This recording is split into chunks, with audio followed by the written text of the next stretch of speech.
बीच एक और बड़ी खबर आ रही है, बड़ी जानकारी आ रही है, वो आपको बता दें। बड़ी खबर, बड़ी जानकारी, पहाड़ों पर बर्फबारी का मैदानी इलाकों में पड़ रहा असर। जी हां, ये इस वक्त की बड़ी खबर आपको बता दें। सफेद चादर से ढकी ऊंची ऊंची चोटियां, दिल्ली एनसीआर समेत हरियाणा में ठिठुरन और कोहरा। लोग ठंड से बचने के लिए अलाव का सहारा ले रहे हैं। कोहरे से सड़क, रेल और हवाई यातायात प्रभावित है। हरियाणा के 12 जिलों में कोहरे का येलो अलर्ट जारी है। आगामी दिनों में कोहरे और ठंड का डबल अटैक होगा। मौसम विभाग की तरफ से इसको लेकर चेतावनी भी जारी की गई है। बड़ी खबर आपको बता दें, पहाड़ों पर बर्फबारी का मैदानी इलाकों में इसका असर जो है वो पड़ता नजर आ रहा है। सफेद चादर से ढकी ऊंची ऊंची चोटियां इस वक्त की बड़ी खबर आपको बता रहे हैं। घना कोहरा और ठिठुरन, पहाड़ों पर बढ़ती बर्फबारी के बाद हालात मैदानी इलाकों में अब और भी ज्यादा खराब होते नजर आ रहे हैं, क्योंकि पहाड़ों पर बर्फबारी एक तरफ जारी है तो दूसरी तरफ मैदानी इलाकों में लगातार ठंड बढ़ती जा रही है।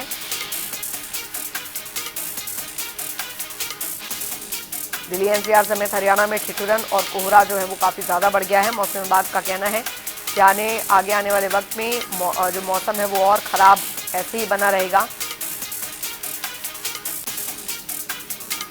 तो हरियाणा के 12 जिलों में कोहरे का अलर्ट जारी किया गया। आगामी दिनों में कोहरा और ठंड का डबल अटैक जो है वो लोगों को सहना पड़ेगा।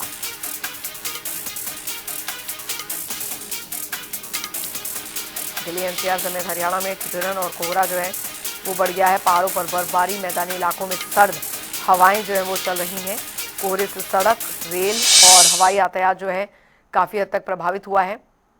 सफेद चादर से ढकी ऊंची ऊंची चोटियां और आपको तस्वीरें देखिए, 8 तस्वीरें आपको दिखा रहे हैं जम्मू कश्मीर की। पहाड़ों पर बर्फबारी का आलम आप देखिए। गुलमर्ग, करगिल, किश्तवाड़, लद्दाख, पहलगाम, पुंछ, कुपवाड़ा और शोपिया में आप देख सकते हैं। जिधर देखिए उधर बर्फबारी जो है वो हो रही है। लोग जो हैं, जो टूरिस्ट हैं, वो इस बर्फबारी का मजा जरूर ले रहे हैं। हालांकि जेसीबी की वजह से जो बर्फ है वो हटाई जा रही है, लेकिन इस मौसम में जनजीवन जो होता है स्थानीयों का वो अस्त व्यस्त हो जाता है। और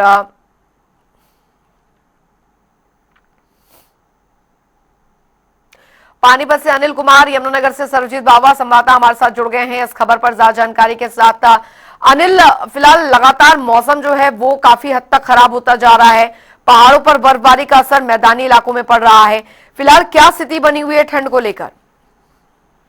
जी बिल्कुल, मैं आपको बता दूं, जिस तरह से पहाड़ों में बर्फबारी हुई है उसके बाद जो मैदानी इलाके हैं वहां पर ठिठुरन शुरू हो गई है। और इसके साथ साथ जो कोहरा है वो भारी संख्या में, जो आप देख सकते हैं कि कोहरे के कारण जो लोगों का जनजीवन है वो काफी अस्त व्यस्त हो चुका है। अभी हम मौजूद है पानीपत के नेशनल हाईवे पर। मैं आपको तस्वीरें दिखाना चाहूंगा कि जिस तरह से आप देख सकते हैं कि जो गाड़ियां हैं वो बिल्कुल धीमी गति से यहाँ पर चलती हुई दिखाई दे रही है। और लाइटें जलाकर जो है वाहन वो आपको सड़कों पर दौड़ते हुए दिखाई देंगे। और इसके साथ साथ ही जो लोग हैं वो गर्म कपड़े पहनकर जाते हुए आपको जरूर दिखाई देंगे। कहीं ना कहीं जो लोग हैं वो इस ठंड के कारण काफी परेशान यहाँ पर दिखाई दे रहे हैं। और बता दें कि जिस तरह से हरियाणा के अंदर भी येलो अलर्ट किया गया है और लोगों को भी प्रशासन द्वारा भी चेतावनी दी गई है कि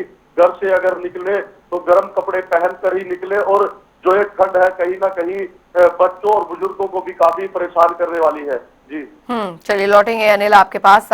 सर्वजीत बाबा संवाददाता भी हमारे साथ लगातार बने हुए हैं। सर्वजीत, यमुनानगर में फिलहाल क्या हाल बने हुए हैं? क्योंकि हम देख पा रहे हैं कि लगातार जो फॉग है वो बढ़ता जा रहा है, पहाड़ों में बर्फबारी हो रही है। मौसम विभाग ने भी अब आगे के लिए खराब मौसम को लेकर अलर्ट जारी कर दिया है, और ऐसे में अगर बारिश होती है तब तो और भी ज्यादा ठंड बढ़ जाएगी।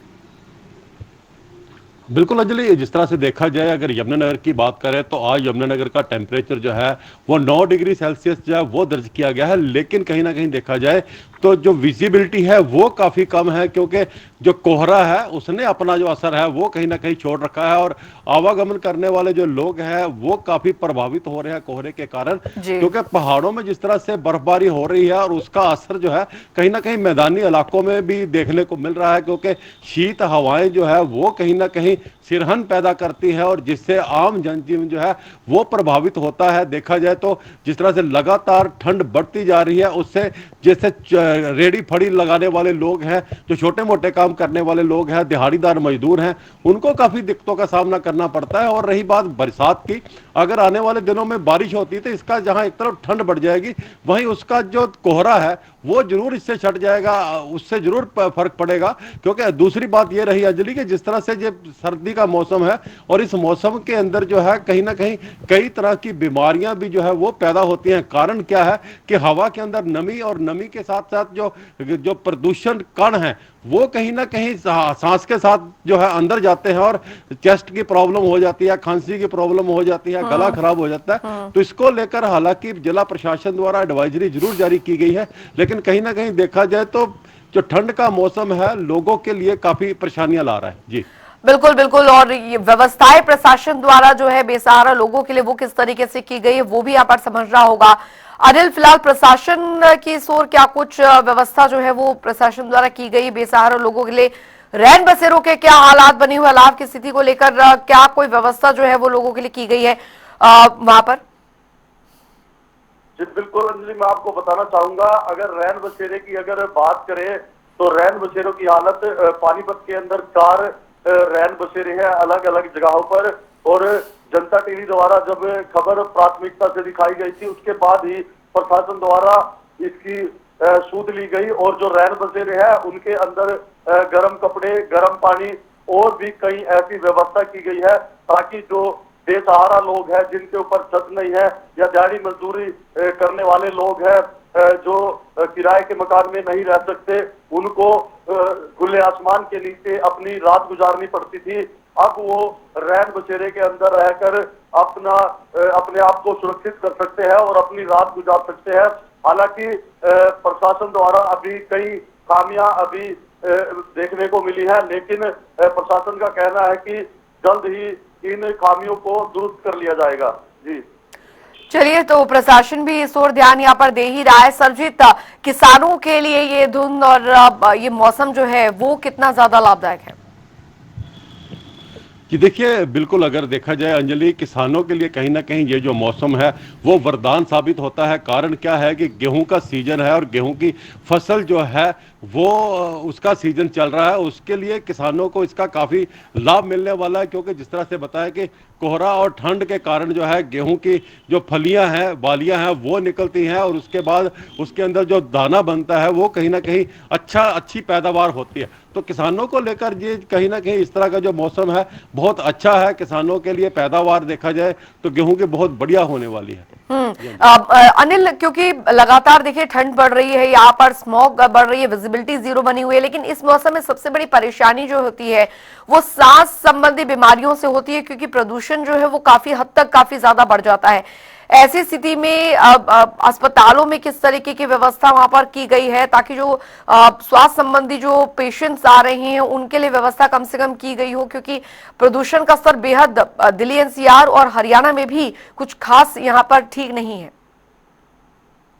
जी बिल्कुल, मैं आपको बता दूं, पानीपत एक औद्योगिक नगरी है और 4,500 से 4,000 से ज्यादा यहाँ पर इंडस्ट्री है, और इसके साथ साथ पानीपत एनसीआर के अंदर है। और बता दें कि जो एयर क्वालिटी इंडेक्स है वो काफी चौंकाने वाला पानीपत के अंदर देखने को मिला था, जो काफी हैरान और परेशान लोगों को कर रहा है। और इसके साथ साथ मैं बता दूं कि जिस तरह से ठंड बढ़ी है तो ये कहीं ना कहीं बीमारियां भी अपने साथ लेकर आई है। जो ठंड से होने वाली बीमारियां हैं, और जो लोगों को दमे से संबंधित लोग हैं, सांस लेने में जिनको दिक्कत है, इसके साथ साथ एलर्जी से संबंधित जो मरीज है, उनकी संख्या बता दें कि पानीपत के जो सरकारी अस्पताल है उसमें लगातार उनकी ओपीडी बढ़ती जा रही है। अगर बात करें प्राइवेट अस्पताल की तो उनमें भी ये संख्या काफी है, लेकिन अगर सरकारी अस्पताल की बात करें तो पानीपत के जो सीएमओ है विजय मलिक, उनका भी कहना है कि जो इस तरह के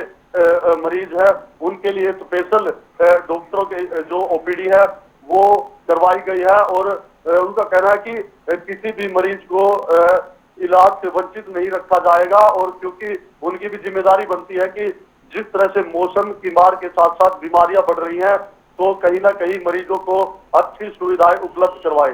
जी चलिए, बहुत बहुत शुक्रिया अनिल आपका, सरजीत बाबा आपका भी इस तमाम जानकारी के लिए। तो बदलता मौसम और बढ़ती ठंड के बीच अब स्मॉग जो है वो काफी ज्यादा बढ़ गई है, विजिबिलिटी जीरो हो गई है और 8 तस्वीरें आपको लगातार हम दिखा भी रहे हैं। पहाड़ों पे जिस तरीके से बर्फबारी हो रही है उसका असर मैदानी इलाकों में पड़ रहा है। हिमाचल प्रदेश में मनाली के पास मशहूर रोहतांग दर्रे में रविवार को जमकर बर्फबारी हुई। इससे रोहतांग की खूबसूरती में 4 चांद लग गए। बर्फ की सफेद चादर ने पूरे इलाके को ढक लिया। बर्फबारी से सर्दियों का आनंद लेने पहुंचे सैलानियों में खुशी छा गई। सैलानियों ने कहा कि वे इस मौसम की पहली बर्फबारी देखकर भाग्यशाली हैं। उन्होंने औरों को भी इस आनंद के अनुभव के लिए मनाली आने की सलाह दी। यहाँ पर फर्स्ट स्नोफॉल हो रहा है, फर्स्ट एक्सपीरियंस है, बहुत मजा आ रहा है और चारों तरफ बर्फ ही बर्फ है और हम पूरे फ्रेंड्स हमारे कजिन्स आए, हमने यहाँ पर फुल एंजॉय किया है। जो भी हमने अभी घूमा है एकदम शानदार रहा और मैं तो ये कहूँगा अब ये नए साल पे लोग और यहाँ आने की कोशिश करें और एंजॉय करें। देखो लाइव स्नो पड़ रही है, फुल एंजॉय हो रहा है। स्नोफॉल का एक्सपीरियंस लेने आया था, वो मेरे को लाइव मिल गई, वो बहुत अच्छा लगा। लोगों की फेक वीडियो आती थी कि पड़ रही है, लेकिन जब यहाँ पे हमने खुद से देखा था हमें बहुत अच्छा लगा, बहुत अच्छा एक्सपीरियंस रहा, एंजॉय भी किया हमने। और मैं कह रहा हूँ नए साल पे और क्रिसमस पे लोगों को आना चाहिए, यहाँ पे काफी अच्छा लगेगा। हिमाचल प्रदेश के अलावा भी बर्फबारी की खूबसूरती देखने को मिल रही है।